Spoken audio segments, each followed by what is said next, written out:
আজ থেকে বহু বছর আগের একটা ঘটনা। এক ছোট্ট বালক এক জায়গায় বসে আছে। সেই বালকের সামনে ওই সময়ের সবচেয়ে শ্রেষ্ঠ যে জ্যোতিষী, সেই বালকের চেহারার দিকে তাকার পরে বলতেছে, "তোমার হাতটা আমি একটু দেখতে চাই।"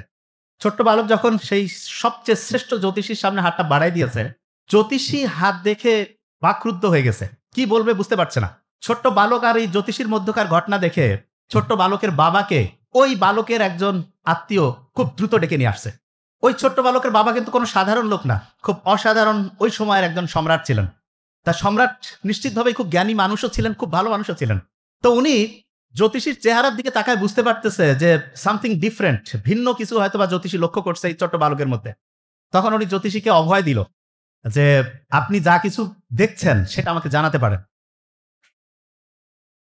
তখন ওই জ্যোতিষী বলতেছে যে, "মাননীয় সম্রাট, আপনার এই সন্তান, তার চেহারা, তার হস্ত হাতের মধ্যে যে রেখা, এইটা দেখে আমি যেই জিনিসটা লক্ষ্য করছি সেটি হচ্ছে এই ছোট্ট বালকের সুনাম আপনার সুনামকে ছাড়াই যাবে।"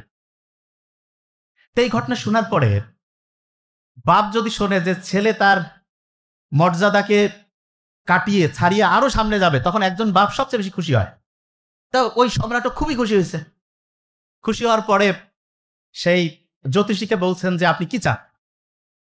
তা জ্যোতিষী বলছে যে, "আমি যেটা ভবিষ্যৎ দেখতে পাচ্ছি সেটা যদি সত্যি হয়, এটাই হবে আমার জীবনের সবচেয়ে বড় চাওয়া।" তারপরও সম্রাট তো কিছু দিব না, এটা কেমন হয়? তা বলছে, "ঠিক আছে, আপনার কোনো যদি সাজেশন থাকে বলেন একটু।" তখন ওই জ্যোতিষী সম্রাটকে কয়েকটা সাজেশন দিয়েছে, কয়েকটা বুদ্ধি দিয়েছে।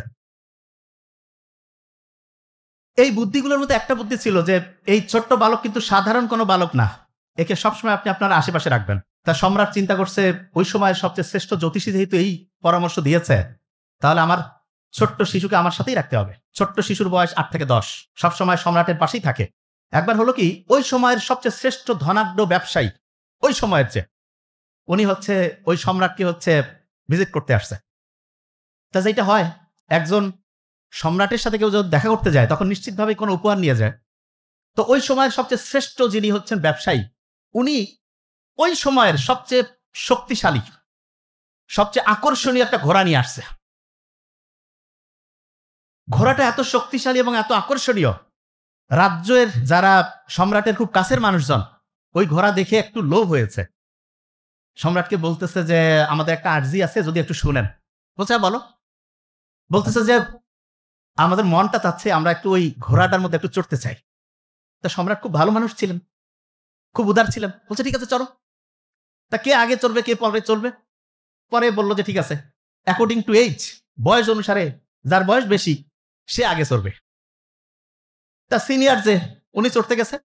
ঘোড়া যখনই উঠতে গেছে, ঘোড়া এমন একটা ধাক্কা মারছে, একদম পড়ে গেছে। তখন সবাই চিন্তা করল, বয়স্ক মানুষ, এইজন্য বোধহয় ঘোড়ায় চড়তে পারছে না। তার চাইতে যে জুনিয়র সে যাচ্ছে। ও বাবা! এ ঘোড়ায় যখনই চড়তে মুভমেন্টে গেছে, চড়ার মুভমেন্ট, ওই সময় ঘোড়া দ্বিগুণ বেগে তাকে ধাক্কা মারছে। সবাই তো মহা চিন্তায় পড়ে গেল। এত আকর্ষণীয় ঘোড়া, আমাদের জীবনে চড়ার যে ইচ্ছা, এটা কি পূরণ হবে না? এইরকম করে ৮-১০ জন চেষ্টা করছে। প্রত্যেকেই ঘোড়ায় চড়ার অ্যাটেম্প্ট নিছে, ঘোড়া ধাক্কা মেরে ফেলে দিছে। ওই যে সবচাইতে ধনী মানুষ যে ওই ঘোড়া নিয়ে আসছে, উনিও একটু বিব্রত যে কি হইল হঠাৎ করে ঘোড়ার, যে ঘোড়ায় কেউ চড়তেই পারছে না। তখন ওই ছোট্ট বালক তার বাবাকে বলছে, "বাবা, আমিই ঘোড়ায় চড়বো।" সবাই বলছে, "না, না, মহামান্য সম্রাট, আপনার আমাদের এইটা ভবিষ্যৎ। একে এই ঘোড়ায় চড়তে দেওয়া যাবে না, ফেলাই ফেলবে।" তো বলছে খুব করে ধরে যে, "না বাবা, আমাকে একটু চড়ার সুযোগ দিতে হবে, আমি চড়বো।" তো এই কথা শোনার পরে সবাই বলতেছে, "না, না, ওকে চড়তে দেওয়া যাবে না।" ওর বাবা বলছে, "না বাবা, তুমি দেখতেছো না তোমার বড়, বড় যারা আঙ্কেল শ্রেণীর মানুষ তারাই চড়তে পারলো না, তুমি কিভাবে চড়বা?" তো বলছে খুব কনফিডেন্ট এর সাথে যে, "বাবা, আমি চড়তে পারবো।" তখন সবাই সিকিউট, মানে আলাদা যদি ধাক্কা মেরে দেয়, সবাই জাল ধরে বসে আছে। যে ওই ছোট্ট বালককে চড়তে গেলেই তো ধাক্কা মারবে। সে ওইখানে যাতে পড়ে। কিন্তু হতবাক করার ব্যাপার হচ্ছে, ওই ছোট্ট শিশু ৮-১০ বছর বয়স, যার ভবিষ্যৎ খুব উজ্জ্বল, সে ঘোড়ার কাছে গেল, একটা ছোট্ট কাজ করল। বাস জাম্প করে ঘোড়ায় উঠে পড়ল। খালি উঠে পড়ল তাই না, ঘোড়ায় রানিং শুরু করে দিছে। ১০, ১২, ১৫ মিনিট চতুর্দিকে চক্কর লাগায় এসে আবার যেখান থেকে সে উঠছিল সেখানে থামল। সেনাপতি, তারপরে যারা বড়, বড় বীর, তারা হতবাক হয়ে গেছে। কিরে, এই ছোট্ট বালক 8-10 বছরের, আমরা কেউ ঘোড়ায় চড়তে পারলাম না, এ চড়তে পারলো, কারণটা কি? তখন ওর বাবা বলতেছে, বাবা তুমি ঘোড়ায় চড়তে পারলা, তোমার আঙ্কেলরা বড় বড় যারা সেনাপতি বীর এরা চড়তে পারলো না, কারণটা কি? তা বলছে, বাবা আমি ঘোড়াটার দিকে লক্ষ্য করছিলাম যে হ্যাঁ ঘোড়াটা খুব বিরক্ত ছিল। কি কারণে? বলছে যে ঘোড়াটা যে জায়গায় ছিল সূর্যের আলো এমন অ্যাঙ্গেলে পড়তেছিল যে ওই ঘোড়াটা তার ছায়াটা দেখে খুব অস্বস্তির মধ্যে ছিল। ঘোড়াটা তো খুব আকর্ষণীয়, ওর ছায়া দেখে সে তাকে একটা কম্পিটিটর মনে করছে, যে তার সামনে হয়তো বা আরেকটা কেউ তার সাথে কম্পিটিশনে আছে। এই জন্য যেই ওর ঘোড়ার মধ্যে চড়ার চেষ্টা করতেছে সে ধাক্কা মেরে ফেলাই দিচ্ছে। তা বাবা তুমি কি করলা?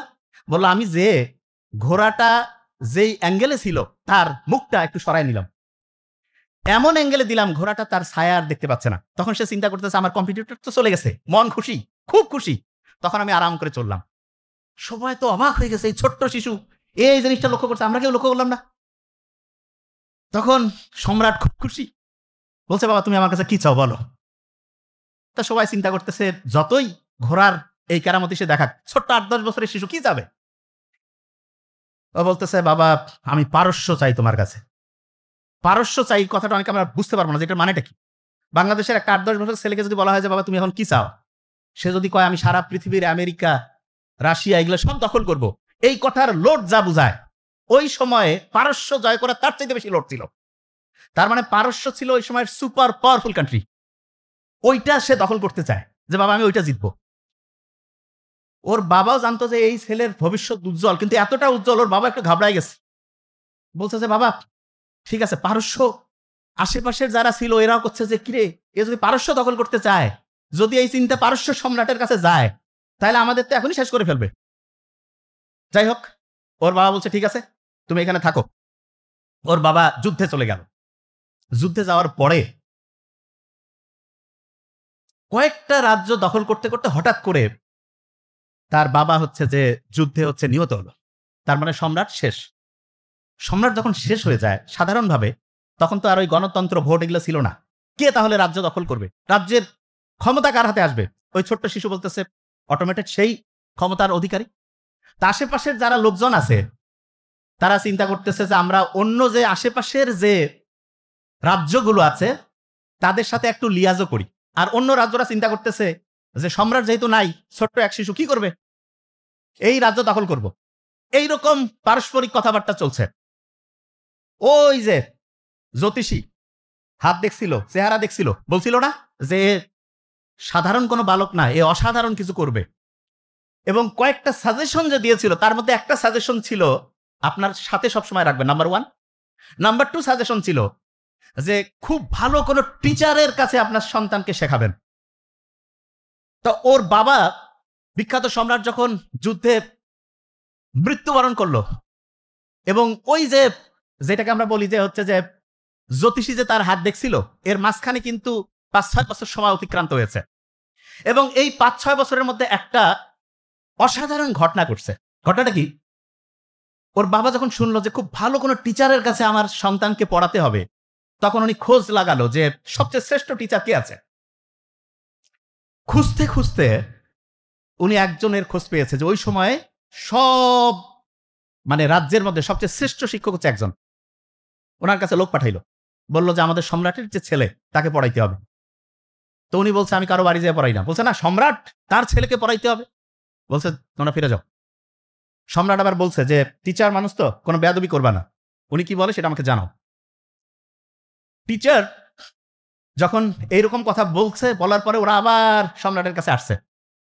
সম্রাট শোনার পরে বলছে আমি নিজে যাব। সম্রাট নিজে চলে গিয়েছে। যাওয়ার পরে বলছে যে আমি আমার যে সন্তানকে আপনার কাছে পড়াতে চাই, এটা কোনো সাধারণ সন্তান বা সাধারণ বালক নয়। এবং এই যে মাঝখানের যে ঘটনাগুলো, এরকম ঘটনাগুলো উনি বলে দিয়েছে। তখন ওই টিচারেরও একটু খুব আগ্রহ হলো যে দেখি তো আসলে এই বালকটা কত অসাধারণ। তখন ওই ছোট্ট বালককে বললো যে ঠিক আছে আমি ওর সাথে দেখা করবো।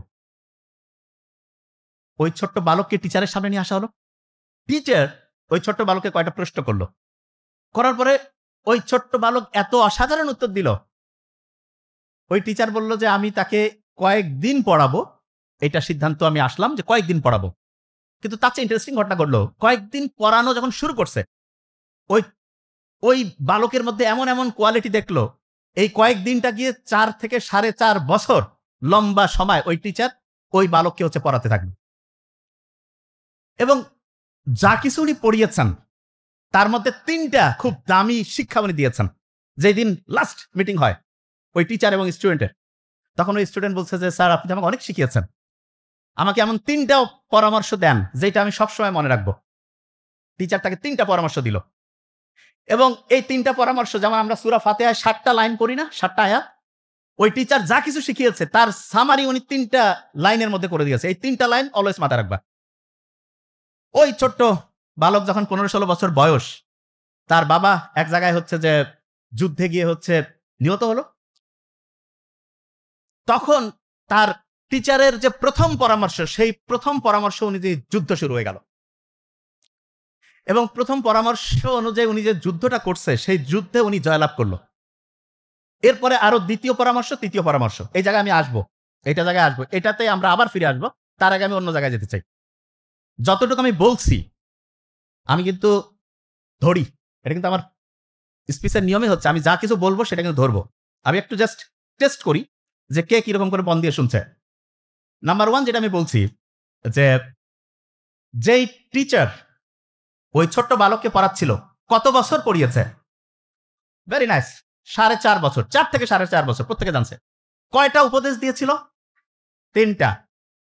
15-16 বছর বয়সে তার বাবা যুদ্ধে হত্যা হয়েছে, তার বাবা যুদ্ধে মারা গিয়েছে, এই তো। এই জায়গায় কিন্তু আমি আবার ব্যাক করব, কিন্তু তার আগে আরো ইম্পর্টেন্ট কিছু কথা আছে, এই জায়গায় আমরা ব্যাক করবো ইনশাল্লাহ। আমাদের এখানে যারা যারা আছি প্রত্যেকেরই এই যে আমি হাত দিলাম, এটাকে কি বলে? খুব কঠিন কিছু, কি বলে? মাথা। এটা কি? মাথা। এই মাথার মধ্যে একটা দাড়ি পাল্লা আছে। কি আছে? বলতে হবে কি আছে? সবাই বোধহয় একটু অবাক যে কই দাড়ি পাল্লা তো দেখা যায় না, মাথার মধ্যে দাড়ি পাল্লা আসতেছে কিভাবে? সত্যি কথা আসতেছে। এই দাড়ি পাল্লার দুই দিকে 2টা পাল্লা পাথর আছে। একটা পাল্লার মধ্যে আছে কষ্ট, পেইন, আরেকটা পাল্লার মধ্যে আছে আনন্দ, প্লেজার। একটা পাল্লার মধ্যে কি আছে? পেইন। আরেকটার মধ্যে, আচ্ছা ইংরেজি শব্দ কঠিন বললাম, কষ্ট, আরেকটা হচ্ছে আনন্দ। সহজ করে বলি, একটা পাল্লার মধ্যে কি আছে?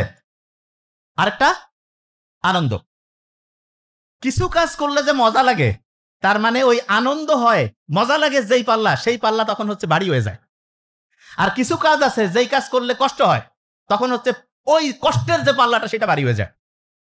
এখন প্রশ্ন হলো যে কষ্টের পাল্লা এবং আনন্দের পাল্লা, দুঃখের পাল্লা এবং মজার পাল্লা, এই দুইটার মধ্যে আমরা সবসময় কোন পাল্লাটার দিকে ফোকাস করতে চাই? কষ্ট নাকি আনন্দ?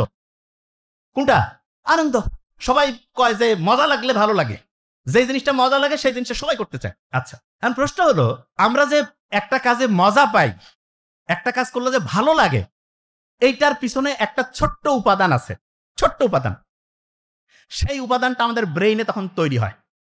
তার মানে যে কোনো একটা জিনিস, যে কোনো একটা কাজ করার পরে যদি ভালো লাগে, তখন ব্রেইনে একটা উপাদান তৈরি হয়। কি হয়? একটা উপাদান তৈরি হয়।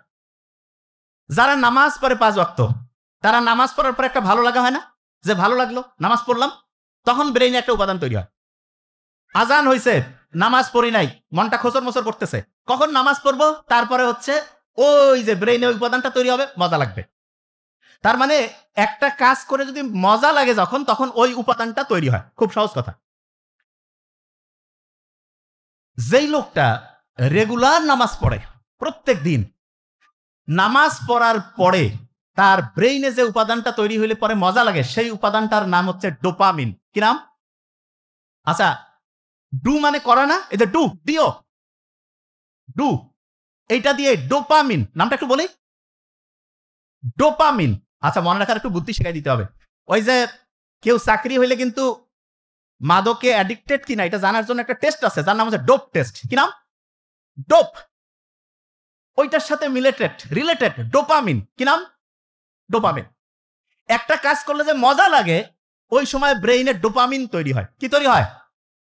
বলি, ডোপামিন। ডোপামিন তৈরি হবে। ইন্টারেস্টিং জিনিসটা হচ্ছে, এই যে আমি যে কথাটা বললাম যে একটা কাজ করলে মজা লাগে, মজা লাগলে কি হয়? তখনই মজা লাগবে যখন ডোপামিন তৈরি হবে।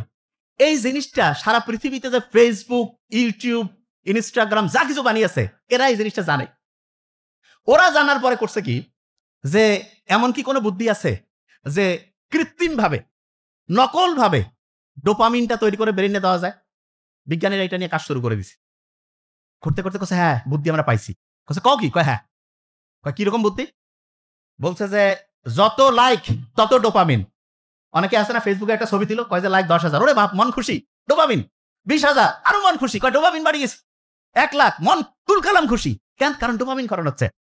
এরা কাছে পায়া গেছি টেকনিক, যেই কাজেই করবে লাইক লাগাও। এবং যখনই এই লাইক সে দিচ্ছে, অনেকে কয় যে আমার 5,000 বন্ধু, আমার 50,000 ফলোয়ার, যখন এই কথাটা বলি তখন আমাদের ব্রেইনে ডোপামিন খরণ হয়।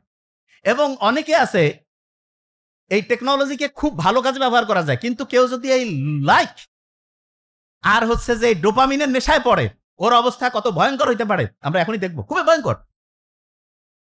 আগেকার দিনে যখন আমরা বনে জঙ্গলে থাকতাম, তখন সবচেয়ে যে বীর শ্রেষ্ঠ, ধরা যাক যে একটা বাঘ শিকার করে ফেলছে, 10টা মহিষ শিকার করে নিয়ে আসছে, ও হচ্ছে সবচেয়ে বড় বীর। কেন? কারণ ওই সময় বেঁচে থাকার জন্য খাদ্য দরকার, আর বিপক্ষ শক্তিকে অ্যাটাক করে ধ্বংস করতে হবে। ওই সময় সবচেয়ে পাওয়ারফুল, শক্তিশালী লোক, সে সবচাইতে হচ্ছে মর্যাদাপূর্ণ হইতো। দিন যত আগায় গেছে, তত মানুষ দেখছে যে না, এই শারীরিক শক্তির চাইতে মানসিক যে টেকনোলজি, মানসিক যে শক্তি, এইটা ব্যবহার করে আরো দ্রুত সব কিছুকে কন্ট্রোল করা যায়। এবং এখনকার সময় যে আমরা যে পড়াশোনা করি, এটার পিছনে আমাদের আছে যে রেজাল্ট ভালো হইলে সবাই খুশি হবে, ডোপামিন করণ হবে। একটা ভালো বক্তব্য দিলাম, মানুষ খুশি হইলো, ডোপামিন করণ হইলো। একটা দামি কাপড় পরলো, মানুষ বলতেছে খুব ভালো লাগতেছে, ডোপামিন করণ হচ্ছে। একটা দামি পারফিউম ব্যবহার করছে, খুব ভালো লাগতেছে, ডোপামিন করণ হচ্ছে। তার মানে যেই কাজে যত বেশি ডোপামিন, সেই কাজে তত বেশি আনন্দ। এখন প্রশ্ন হলো যে ন্যাচারাল, নরমাল যে কাজ আছে, সেই কাজে ডোপামিন বেশি ক্ষরণ হয়, নাকি অ্যাবনর্মাল কাজ যেটা আনন্যাচারাল, আর্টিফিশিয়াল, সেইটাতে ডোপামিন বেশি খরচ হয়? এটা খুব ইন্টারেস্টিং। এই জায়গাটা আমাদের ফোকাস করতে হবে। দাড়িপাল্লার কথা খেয়াল আছে তো? একদিকে ছিল কষ্ট আর একদিকে আনন্দ, এবং প্রত্যেকেই খালি চাচ্ছে যে বেশি পরিমাণ ডোপামিন খরণ হোক, বেশি পরিমাণ আনন্দ আসুক, এবং মনটা তখন খুব উৎফুল্ল থাকে। আর এই জিনিসটাই বিভিন্ন যে টেকনোলজিক্যাল যে কোম্পানিগুলো আছে, এরা এই বুদ্ধিটাই কাজে লাগায় তারা কি ধ্বংসটা করছে, এবং এটার জন্য আমরাও কিভাবে দায়ী সেটা আমরা এখনই বলবো, প্রত্যেকে বুঝে ফেলবে। আমরা যখন সামনাসামনি একজন বন্ধুর সাথে দেখা হয়, তার সাথে যখন আমি কথা বলি, তার সাথে যখন আমার কথার ম্যাচিং হয়, তখন দেখা গেল ডোপামিন খরণ হইল 100 ইউনিট। কত ইউনিট? 100। মোবাইলে আমি একটা লাইক শেয়ার দিলাম, একটা ফেসবুকে একটা ভিডিও দিলাম, একটা খাইতে গেছি ছবি দিলাম, ওইখানে দেখা গেছে 500টা লাইক পেয়েছি, ডোপামিন খরণ হয়েছে 500 ইউনিট। কয়শো? 500। সরাসরি বন্ধুর সাথে আলোচনা করলাম, 100 ইউনিট। আর মোবাইলে ছবি তুলে দিছি, 500টা লাইক, 500 ইউনিট। তাইলে ব্রেন সরাসরি কথাটা বেশি পছন্দ করবে, নাকি ছবি তুলে মোবাইলে দিলে ওইটা বেশি পছন্দ করবে? কাউকে যদি আমি বলি যে ভাই একই কাজ করলে তুমি 100 টাকা পাবা, 500 টাকা, কোনটা আপনি করবেন? হ্যাঁ, 500। সবাই বলবে আমার 500 টাকা লাগবে। তা যখনই কেউ দেখে যে এরকম একটা জিনিস আমি মোবাইলে ধারণ করে ফেসবুক, ইউটিউব কোনো জায়গায় দিলাম, একটা জিনিস থেকে আমার ডোপামিন 500 ইউনিট হচ্ছে, তখন প্র্যাকটিক্যাল যে এই যে পারস্পরিক যে হচ্ছে যে ডোপামিন খরণের কাজ, সেটা আর ভালো লাগে না। এবং সবচেয়ে ভয়ঙ্কর যে দিকটা, সবচেয়ে ভয়ঙ্কর, সেটা হচ্ছে অল্প বয়স, যখন টিনেজ, 12, 15, 18, 20 এইরকম বয়সের, তাদের কিন্তু ডোপামিনের প্রতি আগ্রহটা অত্যন্ত বেশি, এবং তারা ওই কাজটাই করতে চায় যেই কাজটাতে তার ডোপামিন যত বেশি খরণ হবে। এবং এটা ভয়ঙ্কর দিক যেটা, সেটা হচ্ছে যেই কাজে তার ডোপামিন বেশি খরণ হয়, সেই কাজটা যদি খারাপ হয়, সেই কাজটা যদি তার জন্য ক্ষতিকর হয়, সেই কাজটা যদি ধর্মের দিক থেকে নিয়ম বহির্ভূত হয়, তারপরে সে করে। কেন? ওই যে ডোপামিন খরণ। যারা ড্রাগের মধ্যে অ্যাডিক্টেড, প্রত্যেকেই জানে যে এটা খুব খারাপ জিনিস, তাহলে সে খায় কেন? কারণ তার ব্রেইনের ওই যে পাল্লা পাথরের একটা যে আছে প্লেজার, যেটা ডোপামিন দ্বারা নিয়ন্ত্রিত হয়, ওইটা ডোপামিন কিছুক্ষণ পর না পাইলেই মেজাজ গরম হয়ে যায়, এবং ওই সময় তার সবচেয়ে বড় চাওয়া যে আমার ডোপামিন লাগবে। তো ও তো আর বুঝে না যে ডোপামিন কই পাবে। ও তখন কি করে, যেইটাতে সে অ্যাডিক্টেড, ধরা যাক কেউ অ্যালকোহল অ্যাডিক্টেড, কেউ নিকোটিন অ্যাডিক্টেড, কেউ মরফিন অ্যাডিক্টেড, যে যেটা অ্যাডিক্টেড, সে ওই জিনিসটা তখন নেয়, তার ডোপামিন লেভেলটা বেড়ে গেল, মন খুশি। কিছু ড্রাগ অ্যাডিক্টেড যদি আপনারা কেউ ভালো করে লক্ষ্য করেন, দেখবেন সে যে সময় নেশা করলো ডোপামিন লেভেল একদম বেড়ে গেছে, মন খুশি। যে কেউ বলবে ভাই এই লোকের মতো তো ভালো লোক হয় না, মন খুবই চাঙ্গা। আস্তে আস্তে ডোপামিন লেভেলটা কমতেছে, কমতে কমতে যেই লেভেলে গেলে তার ওই যে ডোপামিন একদম, মানে ব্যাপারটা একটা এক্সাম্পল দিই তাহলে বুঝতে পারবো। একজনের খুব পছন্দ হচ্ছে মুরগির মাংস আর খাসির গোস্ত খায়, তার ক্ষুধা লাগছে, মুরগি খাসি দিছে, খাইলো, খাওয়ার পরে মাথা একদম ঠান্ডা, খুব ভালো। ওই খাওয়ার পরে কি তার আজীবন চলবে? কি হবে? 5 ঘন্টা 7 ঘন্টা পর আবার ক্ষুধা, যে সময় ক্ষুধা লাগছে আস্তে আস্তে মাথা একটু গরম হচ্ছে, বলছে যে আবার খাবার লাগবে, ওই খাবারটা খাইলো, আবার ডোপামিন ক্ষরণ হইলো ঠান্ডা। ঠিক তেমনি করে যে কেউ যখন এরকম নেশা জাতীয় কোনো জিনিসে সে অ্যাডিক্টেড হয়ে যায়, তখন যেই সময় সে ডোপামিন গ্রহণ করলো, ডোপামিন তো সরাসরি করলো না, একটা জিনিস খাইলো, সেটার মাধ্যমে তার ডোপামিন বাড়লো, বাড়ার পরে একটা নির্দিষ্ট সময় পর্যন্ত সে খুব চাঙ্গা, পেটের মধ্যে ক্ষুধা লাগে নাই, খুব মন খুশি। তারপরে আস্তে আস্তে আস্তে যেমন ক্ষুধা লাগে, ঠিক আস্তে আস্তে তার ডোপামিন লেভেলও ডাউন হয়ে যায়, হওয়ার পরে তার আবার ডোপামিন লাগবে, কোথা থেকে আবার ওইটাতে যাবে। তার মানে একবার যদি কেউ একটা চক্রের মধ্যে ঢুকে যায় একবার, তাহলে এই চক্রটা থেকে বের হওয়া, এটারও বুদ্ধি আমরা দিয়ে দেবো ইনশাল্লাহ, বের হওয়া স্বাভাবিকভাবে খুব কঠিন, স্বাভাবিকভাবে কঠিন। কেননা ওই ডোপামিনের সার্কেলটা যখনই তার ক্ষুধা লাগবে, ওই সময় যে সে খাবার না পায়, মন যেমন খারাপ লাগে, কষ্ট লাগে, ওই রকম করে তারও মধ্যে কিছু অস্বাভাবিকতা তৈরি হয়। কিরকম? রাতে ঘুমায় না, খাবারের রুচি থাকে না, কারো সাথে ভালোভাবে কথা বলতে মন চায় না, এবং সে ওই ডোপামিনকে নিজের মধ্যে আনার জন্য যা খুশি তাই করা যায়।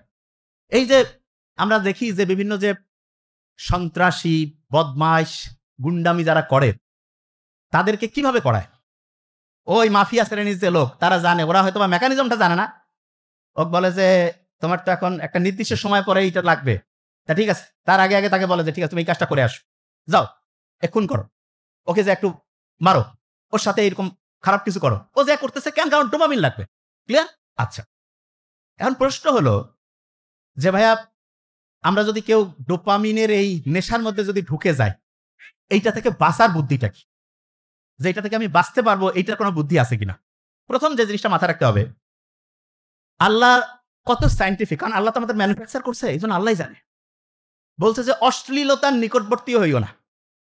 আল্লাহ কিন্তু কইতে পারতো যে এই অশ্লীলতার একটু কাছাকাছি যাবা, দেখলা একটু, অশ্লীলতায় নিজে না গেলে হইলো একটু, কিন্তু আল্লাহ কি বলছেন? অশ্লীলতার নিকটবর্তী হইও না। কারণটা কি? কারণ আল্লাহ জানে যে অশ্লীলতার নিকটে আমরা যখন যাই, একবার যদি ওই হাই ডোপামিন ক্ষরণের কাজের মধ্যে আমরা ঢুকে পড়ি, তারপরে মনে হবে ঠিক আছে এইবারে লাস্ট, তারপরে আরেকবার, তারপরে মনে হবে আরেকবার, প্রত্যেকবারে মনে হয় আরেকবার, এই আরেকবারটা শেষবার হয় না, আরেকবার করতে করতে দেখা যায় জীবন বরবাদ হয়ে যায়। তাহলে এখন প্রশ্ন যে ভাইয়া ঠিক আছে, আল্লাহর এই নিয়ম তো খুবই অসাধারণ, তা ধরা যাক যে কোনো কারণে কেউ ভুল করেই ফেলছি, তাহলে তওবার ব্যবস্থা যেহেতু আছে, আমাদের ক্ষেত্রে এইটার ক্ষেত্রে তওবার ব্যবস্থা আছে কিনা? আছে, খুব অসাধারণ। বিজ্ঞানীরা এখন দেখতেছে যারা কোনো ড্রাগ থেকে শুরু করে যে কোনো জিনিসের নেশায় আসক্ত, ড্রাগ মানে তো বুঝছি যেটা আমরা অ্যালকোহল, তারপরে হিরোইন, নিকোটিন, সিগারেট, এটাও ড্রাগ। এগুলো থেকে শুরু করে কেউ আছে ডিজিটাল ড্রাগে আসক্ত, যেখানে যাচ্ছে ছবি তুলতেছে দিচ্ছে, পাগলামি, ওর নিজেও জানে না, মেন্টালি ইল, বুঝতেছে না, আমার করতেছে এটা ভালো। নো, টেকনোলজিকে আমরা ভালো কাজে লাগাবো, কিন্তু টেকনোলজি যদি আমার কন্ট্রোল করে, তাহলে এইটা হচ্ছে চূড়ান্ত দাসত্ব, চূড়ান্ত দাসত্ব। টেকনোলজিকে ভালো কাজে লাগালে অসাধারণ, কিন্তু এইটাকে যদি আমি দেখা যায় যে আমি যেখানে যাচ্ছি আমার পার্সোনাল সবকিছু এখানে দিচ্ছি, তাহলে এটা হচ্ছে দাসত্ব। আর প্রশ্ন হলো, কোনো কারণে কেউ এই দাসত্বের মধ্যে পড়ে গেছে, তাহলে তার বাঁচার বুদ্ধি আছে কিনা? আছে। সেটা কিভাবে হতে পারে? ইসলাম কি সুন্দর একটা নিয়ম আমাদের দিল। বিজ্ঞানীরা দেখতেছে যে যে কোনো খারাপ অভ্যাস থেকে নিজেকে কেউ যদি বাঁচাতে চায়, তাহলে তার 1 মাস, অ্যাবসলিউটলি 1 মাসে আসছে, অনেকের মাথায় বোধহয় আসতেছে ভাই রোজাও তো 1 মাস, হ্যাঁ 1 মাস তাদেরকে রোজা রাখতে বলতেছে। আচ্ছা, অনেকে বুঝতেছে না যে ভাই রোজা রাখবো মানে ঠিক জিনিসটা বুঝি নাই। রোজার দিন আমরা কি করি? সকাল একদম সূর্যাস্ত থেকে, সুবে সাদেক থেকে একদম সূর্য উদয় হওয়া পর্যন্ত স্বাভাবিক কাজকর্ম থেকে একদম নিজেকে বিরত রাখলাম, খাবো না, কিচ্ছু করবো না, ঠিক না? ঠিক তেমনি করে একদম ফজর থেকে শুরু করে, সুবে সাদেক থেকে শুরু করে একদম ধরা যাক সন্ধ্যা পর্যন্ত কোন রকমের ডিজিটাল ডিভাইস, কোন রকমের হচ্ছে ড্রাগ, যেইটাতে আমার প্রবলেম, এইটার সাথে আমি যুক্তই হব না, যুক্তই হব না। এবার অনেকের মাথায় আসছে যে ভাই ঠিক আছে, এটা কোনো ব্যাপার না, সন্ধ্যার পরে তাহলে তো হবে।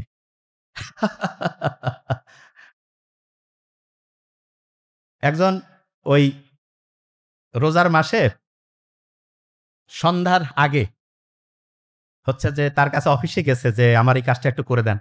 তা বলছে যে ঠিক আছে, তুমি হচ্ছে যে সন্ধ্যায় মাগরিবের পরে আসো। তা বলছে যে মাগরিবের পরে এখন কেন? এই কথা বেশি বলো, তুমি যাও। মাগরিবের পরে সে আসছে। আসার পরে বলতেছে আমার কাজটা, বলছে যে তোমার যে কমিটমেন্ট সেটা দাও। তো টাকা বের করছে। বলছে যে নেন। বলছে না, না হাতে কেন দিচ্ছ? বলছে কি করব? ড্রয়ারটা খুলে দিল ওর সেক্রেটারি। বলছে ড্রয়ারে দাও। বলছে ড্রয়ারে কেন? বলছে তুমি কি বুঝো না? রোজার মাসে আমি হাতে কোনদিন এরকম খারাপ কিছু নিতে পারি? কছে আচ্ছা ঠিক আছে। তা মাগরিব পর্যন্ত আমি খারাপ যা কিছু আছে সব ক্লোজ। প্রশ্ন হলো মাগরিবের পরে তাহলে করা যাবে নাকি? আচ্ছা, এটা খুব ইন্টারেস্টিং। ইসলাম কত সায়েন্টিফিক। ইসলামের দিন কিন্তু শেষ হয় মাগরিব দিয়া। আর শুরু হয় মাগরিবের পরে।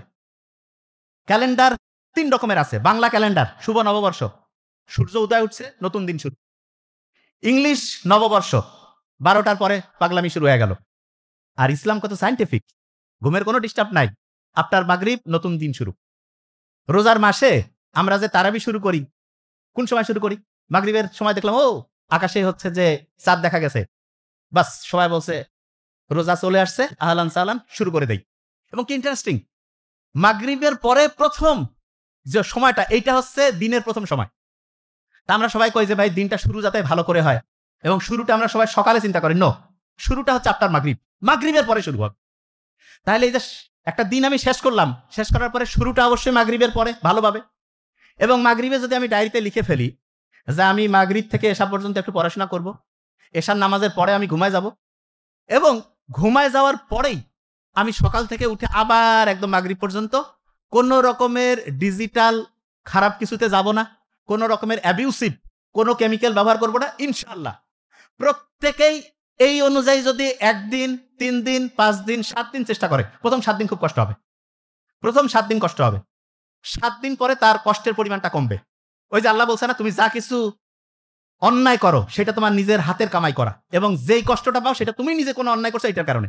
এই যে ২ নাম্বার, এটা যেই পথে যে করছে তার শাস্তি প্রথম সপ্তাহে তাকে পাইতেই হবে। প্রথম সপ্তাহ পরে আল্লাহ বলবে ঠিক আছে, এর উপর একটু রহম করো। ব্রেইনের মধ্যে আল্লাহ মেকানিজম সাজায় দিছে। ১ সপ্তাহ পরে আস্তে, আস্তে, আস্তে, আস্তে একটু ভালো লাগবে। মানে কষ্টের পরিমাণ কমবে। ২ সপ্তাহ পরে আল্লাহ এত খুশি হয়ে গেল, ব্রেইনের মধ্যে এমন অ্যাক্টিভিটি শুরু হয়ে গেল। ব্রেইন তখন আস্তে, আস্তে খারাপ কমতে, কমতে ভালো লাগার দিকে শুরু হয়ে গেল। ৩ সপ্তাহ পরে সে এমন একটা অনুভূতি আসবে, যতদিন থেকে সে অ্যাডিক্টেড ছিল, ওই সময় সে কোনোদিন ওইরকম অসাধারণ চমৎকার ভালো অনুভূতি সে পায় নাই। এবং তখন তার মনে হবে জীবনে কোন ভুল রাস্তায় আমি গেছিলাম, এই রাস্তায় কেন আমি ছিলাম এতদিন। এবং ৩ সপ্তাহ পরে ৪ সপ্তাহ শুরু হইল, ৪ সপ্তাহ শেষে ৩০ দিন যদি আল্লাহর রহমতে সেইটা করে, করার পরে যদি সে নিজের থেকে আবার ওই শয়তানের ওই কথা যে অশ্লীলতার নিকটবর্তী হইও না, এইটা যদি সে না হয়, ইনশাআল্লাহ তার যত রকমের ২ নাম্বারই ছিল এইটা থেকে সে নিজেকে মুক্ত করে ফেললো। কি অসাধারণ শরীর আল্লাহ বানাই দিছে। নরমালি যদি এই মোবাইলটা নষ্ট হয়, একটা দাগ পড়ছে, সবচেয়ে দুনিয়ার সেরা মোবাইলের টেকনিশিয়ানের কাছে যদি নিয়ে যায়, কি কবে? যে ভাই হয় গোটাই চেঞ্জ করে ফেলা লাগবে, নাহলে নতুন নেন। আমাদের বডি আল্লাহ যে বানাই দিয়েছে, কোন কারণে নষ্ট হইছে, ডিস্টার্ব হইছে, আল্লাহ এমন রিপেয়ারিং সিস্টেম রাখছে, এমন সিস্টেম ৪ সপ্তাহের মধ্যে যতটা ক্ষতি তার ছিল সেই ক্ষতি তো অটোমেটেড রিপ্লেস হইলই, ক্ষতি নাই। আস্তে, আস্তে তার ব্রেইন স্বাভাবিক যেটা ছিল তার চাইতে আস্তে, আস্তে পজিটিভ ভাবে বাড়তে থাকবে।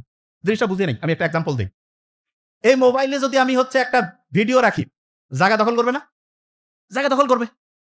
আমি যত বেশি এখানে ইনফরমেশন রাখবো, এর ক্যাপাসিটি আস্তে, আস্তে কমতে থাকবে। আল্লাহ যে হিউম্যান ব্রেইন দিয়েছে এটা এমন অসাধারণ, যত ভালো জিনিস ঢুকাবো এর ক্যাপাসিটি তত বাড়বে। যে এটা আবার কেমন, হ্যাঁ বিস্ময়কর। যত ভালো জিনিস ঢুকাবো তত এর ক্যাপাসিটি বাড়বে। কিন্তু এর উল্টাটাও আছে। উল্টাটা কি? কেউ যদি এর মধ্যে খারাপ কিছু দেয়, এর ক্যাপাসিটি কমতে থাকবে। আল্লাহ বলছে যে যেভাবে চিন্তা করবে তার জন্য আল্লাহ সেই রকম রাস্তায় খুলে দেয়। শয়তানি চিন্তা, শয়তানি মাথার মধ্যে ঢুকতে থাকবে, ক্যাপাসিটি কমতে থাকবে। ভালো চিন্তা করতেছে, পজিটিভ জিনিস, ব্রেইনের ক্যাপাসিটি বাড়তেছে। বিজ্ঞানীরা দেখছে এইটার, আমাদের যে ব্রেইন, এটার ক্যাপাসিটি প্রায় 25 লাখ গিগাবাইট। নর্মালি এই মোবাইলটা বোধহয় 256 গিগাবাইট, আরেকটা মোবাইল দেখলাম 500 গিগাবাইট। ব্রেইনটা হচ্ছে 1000 না 10,000 না 1 লক্ষ না 5 লক্ষ না 10 লক্ষ না 20 লক্ষ না 25 লাখ গিগাবাইট। এখানে শেষ না, পজিটিভ জিনিস যদি ঢুকাইতে থাকি এর ক্যাপাসিটি আরো বাড়বে। ওই যে হয় না জেনারেশন, কি জানি আইফোনের হয় না 15, 13, 14 আছে না, ব্রেইনের জেনারেশন চেঞ্জ হয় কিভাবে? পজিটিভ জিনিস ঢুকাবো, জেনারেশন আপডেট, পজিটিভ জিনিস ঢুকাবো, জেনারেশন আপডেট, পজিটিভ জিনিস দেবো, জেনারেশন আপডেট, অটোমেটেড। আর কয় না যে ভাই মোবাইল স্লো হয়ে গেছে, অনেকের ব্রেইনও স্লো হয়ে গেছে। কিভাবে? ওই যে শয়তানি ঢুকছে। যখনই ব্রেইনে শয়তানি ঢুকবে ওর ক্যাপাসিটি আস্তে আস্তে ডাউন। অনেকে কয় না যে ভাই ছোটবেলায় খুব পড়তাম, খুব মুখস্থ হইতো, এই ভার্সিটি ঢুকলাম, তারপরে কি হয়েছে ভাই, ব্রেন কাজ করে না। কয় ভাই ব্রেন মনে হয় পচে গেছে। এই ব্রেন পচে যাওয়া, এইটাকে এখন বিজ্ঞানীরা বলছে ব্রেন রট। ব্রেন পচে যায় ভাই, এটা কি ব্যাপার? ব্রেইনের মধ্যে হচ্ছে ওই যে শয়তানি বদমাশি ঢুকলে ব্রেন পচে যায়। আচ্ছা, একজনের ব্রেন পচছে কিনা এটা কি বাহির থেকে দেখার কোনো বুদ্ধি আছে? আছে। কিরকম যে ভাই এটা কেমন বুদ্ধি আছে, ব্রেন পচে গেছে আমরা এটা বুঝতে পারবো? হ্যাঁ বুঝতে পারবো। কিভাবে? স্বাভাবিক যে কাজ, যেই কাজ করলে তার ভালো লাগার কথা, সেই কাজ যদি তার ভালো না লাগে তাহলে তার ব্রেন পচে গেছে। এক্সাম্পল দেই, স্টুডেন্ট তার প্রধান কাজ কি? বই পড়া। বই পড়তে তার ভালো লাগতেছে না, কি করতেছে? আজে বাজে কাজ করতেছে, ব্রেন পচার একটা লক্ষণ। বাপ মার সাথে ভালো আচরণ করার কথা, করতেছে না, ব্রেন পচে গেছে। টিচারের সাথে সম্মান পূর্বক আচরণ করা উচিত, করতেছে না, ব্রেন পচে গেছে। অনেকে কয় না জেনজি আছে না, জেনজি এই জেনারেশন, যেটা জেনারেশন জুমার্স, এরা খুব ভালো খুব খারাপ। খুব ভালো কারা? যাদের ব্রেন পরিষ্কার আছে, স্বচ্ছ আছে। আর ধ্বংস কারা হচ্ছে? যারা ব্রেন পচায় ফেলছে। এই পচা ব্রেন, এইটাকে পরিষ্কার করে সার্ভিসেল দিয়ে পরিষ্কার হবে? নো। এটাকে পরিষ্কার করার জন্য আল্লাহ খুব অসাধারণ একটা বুদ্ধি দিছে। যার ব্রেন পচে গেছে সে যদি এখন চিন্তা করে যে ভাই আমার ব্রেন তো শেষ, আফসোস, মন খারাপ, ব্রেন আরো পচতে থাকবে, তাহলে এই পচা ব্রেনকে পরিষ্কার করবো কি করে? অসাধারণ একটা বুদ্ধি আল্লাহ দিয়েছে। বিজ্ঞানীরা বলতেছে পচা ব্রেনকে সুস্থ করার জন্য প্রত্যেকদিন সকালে উঠে আয়নার দিকে তাকাইতে হবে, তাকায় বলতে হবে আমি খুব ভালো আছি, খুব ভালো আছি, খুব ভালো আছি, এরকম 5 বার বলবে। আমরা প্রত্যেক নামাজে প্রথম যখন ফজর শুরু করি, প্রথম সূরাটা আমরা কি পড়ি? সূরা ফাতিহা। আলহামদুলিল্লাহ রাব্বিল আলামিন, আল্লাহ তোমার কাছে খুব শুকরিয়া, খুব ভালো আছি। 4 রাকাত নামাজে 4 বার, জোহরে 10 বার, আসরে 4 বার, মিনিমাম করে বলছি, মাগরিবে 5 বার, এশায় 9 বার। বিজ্ঞানীরা বলতেছে 5 বার বলো আয়নার দিকে তাকায়। আমরা আল্লাহর দিকে তাকায় প্রত্যেক নামাজে প্রত্যেকবার বলতেছি আল্লাহ খুব ভালো আছি, খুব ভালো রাখছো তুমি। এবং এইটা যদি আমি মনে মনে বিশ্বাস করি, এবং যখন আল্লাহকে আমি বলছি এই কথা, এটা যদি আমি মনের মধ্যে বিশ্বাস করি এবং মুখে যা বলছি এটা আমার মনের মধ্যে আমি শতভাগ হচ্ছে একাগ্রতার সাথে চিন্তা করি, পচা ব্রেইন আস্তে আস্তে ভালো হইতে থাকবে। তার মানে যে কেউ যদি তার পচা ব্রেইনকে ভালো করতে চায় তাহলে তার প্রথম কাজ ঘুম থেকে উঠেই, এটা কিন্তু ধরবো ইম্পর্টেন্ট, ঘুম থেকে উঠে আলহামদুলিল্লাহ, শুকর আলহামদুলিল্লাহ, উঠেই তার সাথে একটা কাজ করতে হবে, ধরবো খুব ইম্পর্টেন্ট। সেটা কি? যে যে অবস্থায় আছে, কেউ শুয়ে থাকতে পারি, বসে থাকতে পারি, বুক ভরে শ্বাস নিতে হবে। যে ভাই শ্বাস নিলে ফির আবার কি লাভ? আমাদের যে মাথা থেকে শুরু করে গোটাল বডিটা, এটা চলে যেই জ্বালানি দিয়া, তার নাম হচ্ছে অক্সিজেন। 1 নম্বর অক্সিজেন হচ্ছে ওই যে গাড়ি চলার জন্য যেমন পেট্রোল ডিজেল লাগে, আমার গোটাল বডিটা এবং তার হেড অফিস ব্রেইন চলে হচ্ছে অক্সিজেন দিয়া। অক্সিজেন যত আমি বুক ভরে নিব, পিওর অক্সিজেন যাবে। নেই একটু ভালো লাগবে? নেই না কেন? এইরকম করে প্রত্যেক দিন সকালে উঠে 5 থেকে 7 বার, 10 বার, 15 বার, যত খুশি, টাকা লাগবে না, কিছু নাই, সব জায়গায় পিওর অক্সিজেন গেল, ব্রেইন চাঙ্গা হয়ে গেল। আল্লাহ জানে যে বান্দা যে কোনো সময় বিপদে পড়তে পারে, যে কোনো সময়। যতগুলো বিপদ আছে আল্লাহ কাউকে হেল্প করতে লাগবে না, আল্লাহ নিজে একটা সিস্টেম দিয়ে দিছে। কি বিপদ? যে ভাই মন খুব খারাপ, খুব টেনশন, কিছু ভালো লাগে না, বুক ধরপড় করতেছে, খাওয়ার রুচি নাই, ঘুম আসে না, এই যে যত সমস্যা, কাউকে ডেকে কথা বলতে পারছি না, কিছু নেই, আলহামদুলিল্লাহ, আল্লাহর কাছে শুকরিয়া আদায় করে সাথে সাথে হচ্ছে বুক ভরে শ্বাস নিব, শ্বাস ছাড়তে থাকবো, বুক ভরে শ্বাস নিব, শ্বাস ছাড়তে থাকবো। বিলিভ মি, যখনই এই কাজটা করবো শরীরের প্রত্যেকটা কোষ ঠিকভাবে অক্সিজেন পাবে। এবং তার চেয়ে অসাধারণ, আমাদের ফ্রেনিক নার্ভ বলে একটা নার্ভ আছে, সেই নার্ভটা শান্ত হয় এবং নার্ভের একটা অসাধারণ বৈশিষ্ট্য, একটা নার্ভ যদি শান্ত হয় সে তার পাশের থাকে, ওইটা তার পাশের থাকে, ওইটা তার পাশের থাকে, এরকম করে লক্ষ লক্ষ কোটি কোটি নার্ভ মুহূর্তের মধ্যে শান্ত হয়ে যাবে। বুক ধরপড় কমে গেল, খাওয়ার রুচি চলে আসলো, ভয় কেটে গেল, রাতের ঘুম ঠিক হইলো। আল্লাহর কাছে এসে বড় শুকরিয়ার কি আছে? যার টাকা পয়সা সব আছে, ঘুম নাই, ওকে জিজ্ঞেস করো ভাই কি চাও, কবে আমি খালি ঘুম চাই, আমার টাকা পয়সা সব ধরে যাও। কিন্তু আমরা এটা দাম দেই না কেন? কারণ ফ্রি পাইছি।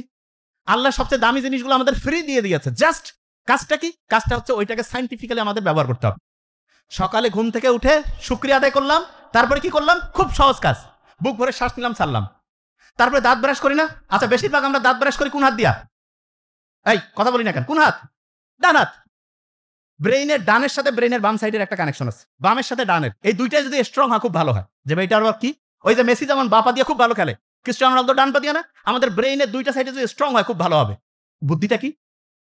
বুদ্ধিটা হচ্ছে আমরা যখন এই মাথা আশ্রাই ডান হাত দিয়া, দাঁত ব্রাশ করি ডান হাত দিয়ে, এখন থেকে সকালবেলা যখন দাঁত ব্রাশ করবো, কালকে থেকে শুরু করা লাগবে। আজকে আমি সকালে আসার সময় এটা করছি, প্র্যাকটিস, ব্রেনটা অ্যাক্টিভ হয়ে যায়। কিরকম? বাম হাত দিয়ে দাঁত ব্রাশ করবো, যে বাহ কত সুন্দর। মাথায় যখন চুলটা আশ্রাবো, বাম হাত দিয়া। আমি যখন প্রথম বিছানা থেকে নামার সময় যখন পা ফেলবো, খেয়াল করতে হবে আমি ডান পা ফেললাম না বাম পা। যে ভাই এগুলো কি কোন? হ্যাঁ, ব্রেইনের অ্যাক্টিভিটি বাড়তে থাকবে। ছোট্ট ছোট্ট কাজ, রকেট সায়েন্স না, কিন্তু লাইফ চেঞ্জ করে দিবে ইনশাল্লাহ। এবং আব্বা আম্মার সাথে দেখা সাক্ষাৎ, যারা একই জায়গায় থাকি, আব্বা আম্মার সাথে হচ্ছে সালাম দিব। এবং সবচেয়ে মজার ব্যাপার, আমি সবসময় বলি কি, আল্লাহ যা কিছু আমাদের জন্য ফরজ করছে, যা কিছু, প্রত্যেকটা হচ্ছে আমাদের নিজেদের লাভ। কিরকম? আমি মায়ের সাথে বাবার সাথে একটু হাসি মুখে কথা বললাম, অক্সিটোসিন ক্ষরণ হইল। অক্সিটোসিন হচ্ছে আমাদের রক্তে যে নালীগুলো আছে না, কাপড় ময়লা হলে যেমন সার্ফ এক্সেল আর সাবান দিয়ে ধোয়, অক্সিটোসিন হচ্ছে রক্তের নালীগুলোকে এরকম পরিষ্কার করে দেয়। এবং তখন হয় কি, রক্ত ঠিকভাবে প্রবাহিত হয়, ব্রেন চাঙ্গা, হার্ট চাঙ্গা, মন খুশি, যা খুশি অসাধারণ কিছু করব। বাপ মাও খুশি, আমরাও খুশি। আমরা অনেক সময় জানি যে মায়ের দিকে বাবার দিকে আন্তরিকতার সাথে তাকাইলে হজের সমান সওয়াব। আল্লাহ এত সুযোগ কেন দিছে? দিছে এই কারণে যাতে আমরা ভালো থাকি। অন্যকে যদি আমি হেল্প করি, আল্লাহ খুশি হয়। অন্যকে হেল্প করলে ওই সময় অক্সিটোসিন ক্ষরণ হয়, হার্ট ভালো থাকে। একজনের কে হাসি মুখে কথা বললাম, এন্ডরফিন ক্ষরণ হইলো। এন্ডরফিন ক্ষরণ হলে কি হয়? ব্রেইনের মধ্যে BDNF, brain derive neurotrophic factor, এটা উৎপন্ন হয়, মনটা চাঙ্গা হয়ে যায়। কি অসাধারণ! তার মানে ইসলাম যা কিছু ফরজ করছে প্রত্যেকটাই আমাদের শক্তিকে বাড়ায় দেয়, এনার্জি বাড়ায়, ব্রেইনের ক্যাপাসিটি বাড়ায়। আর যেগুলো নিষেধ করছে প্রত্যেকটাই আমাদের শক্তি কমায় দেয়, ধ্বংস করে। এখন থেকে ইসলাম মানবো, আল্লাহ তো খুশি হবেই, তার সাথে মানলে আমার উপকার হবে। আল্লাহ বলছে তুমি যদি আমার ইবাদত করো, আমার কিছু নাই, তোমার লাভ। তুমি যদি আল্লাহকে অস্বীকার করো, তাতে আমার কিছু নেই, তোমার ক্ষতি। তার মানে যা কিছু ভালো, যা কিছু খারাপ, এগুলো আল্লাহ আমার ভালোর জন্য ফরজ করছে করাটা, যেটা খারাপ সেটাকে আমাকে জন্য নিষিদ্ধ করছে। ওই যে ঘটনায় ফিরে যেতে চাই, বিখ্যাত অ্যাস্ট্রোলজার, যে জ্যোতিষী, ছোট্ট বালককে বলছিল না যে সারা দুনিয়া জয় করবে, তখন ওই টিচারকে যে সেট করলো, সেই টিচার, ওনার নাম হচ্ছে অ্যারিস্টটল। কি নাম? আর ছোট্ট বালক যে, তার নাম ছিল আলেকজান্ডার দ্য গ্রেট।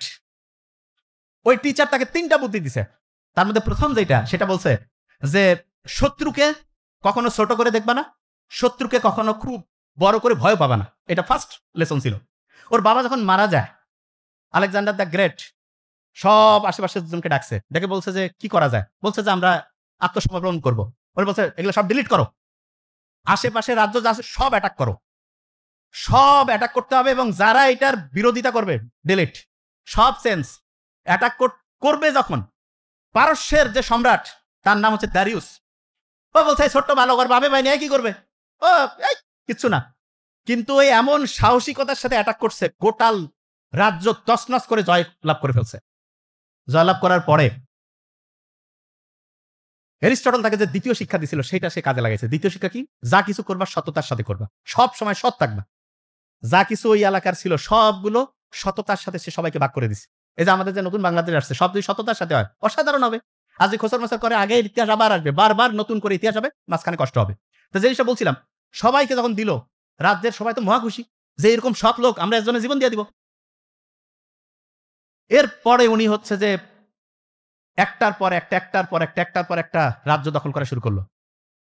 আমাদের এই পাক ভারত উপমহাদেশের এখানে আসার পরে তিনি এক ছোট্ট, বলা যেতে পারে, রাজার সাথে ফাইট করতে গিয়া উনি একটা ভুল করে ফেলছে। ভুলটা কি? অ্যারিস্টটল তাকে বলছিল যে কাউকে ছোট করে দেখবা না। তা চিন্তা করছে এত বড় বড় পারস্য হারাই ফেলছে, এরে কি করবে? তা এই ছোট্ট করে দেখতে গিয়ে দেখছে যে ওই পুরু নামে যে রাজা, সে হচ্ছে যে এমন প্রতিরোধ করছে যে হেরেই যেতে ধরছিল। শেষে আলেকজান্ডারের অসাধারণ মস্তিষ্ককে কাজে লাগিয়ে সে হচ্ছে পুরুকে হারাই ফেলছে।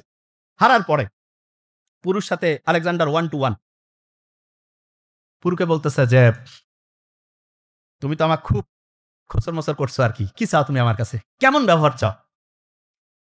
তা আলেকজান্ডারের এই প্রশ্ন শুনে পুরু বলছে যে, আমি একজন সম্রাট, আমি সম্রাটের মতোই ব্যবহার চাই।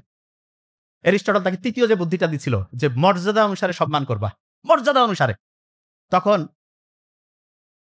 আলেকজান্ডার ওই কথাটা মনে করছে, ও মর্যাদা অনুসারে সম্মান করতে হবে। সাথে সাথে কি করছে? তাকে বলছে শুধু তোমার রাজ্য না, আশেপাশের কয়েকটা রাজ্যের তুমি কমান্ডার ইন চিফ, তুমি হচ্ছে এগুলো হচ্ছে দেখাশোনা করবা। তা এরিস্টটলের মতো অসাধারণ শিক্ষক আলেকজান্ডারের মতো অসাধারণ দিগ্বিজয়ী বীরের জন্ম দেয়।